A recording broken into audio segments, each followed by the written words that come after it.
China and Russia continue to support Iran, the chief enabler of Hamas. At the same time, China is increasing its nuclear arsenal.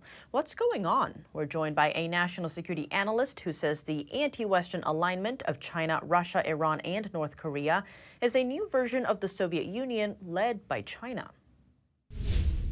General Spalding, thank you so much for joining us. Great to be back on the show. Thank you. It's great to be back.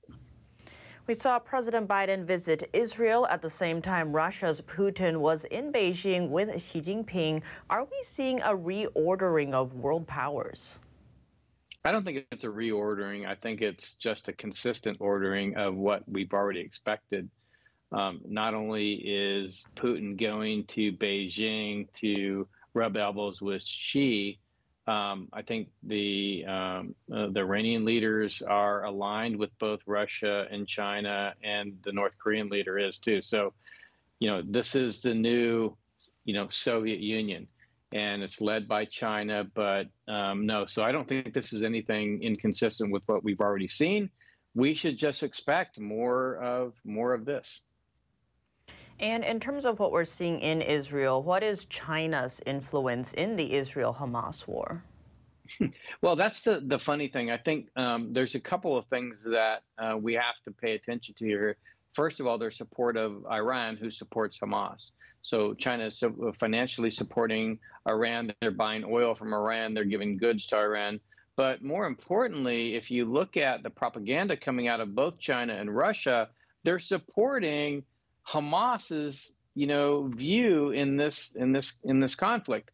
And so you have to say, China, you can't play both sides. You have to actually be who you are, and they are being who they are, and that is they support, everything that is counter to the West, to include Hamas. So we should acknowledge that, and the Biden administration, more importantly, should be punishing the Chinese for that. I think the frustrating thing for me is that they're not.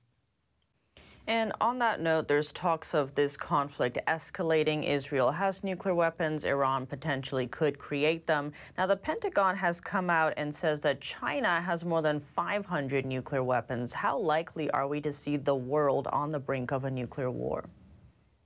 Well, so this is kind of troubling, because if you think about what the Chinese strategy was before, it was minimum deterrence. In other words, we're going to have the minimum amount of nuclear weapons to protect the Chinese Communist Party from any attack coming from the West or from the United States. Now they're increasing their weapons. So what is the purpose of that increase?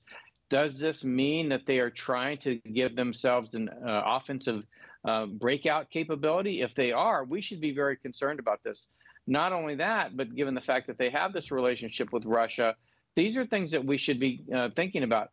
Unfortunately, Washington, D.C. has stopped thinking about nuclear weapons. We've certainly stopped being afraid of them. Anytime we can say that we can contemplate a war with China and not really think about the fact that they have nuclear weapons and this could potentially escalate to nuclear war, I think we're not using common sense. We understood this during the first Cold War. We understood the danger to humanity, and I think that's something we have to focus. That doesn't mean that we give up or that we give in to blackmail, but it does mean that we start to think very clearly about how we message, our credible use of these weapons to deter China and Russia from any action that we think is outside of the interests of not just the United States, but the free world.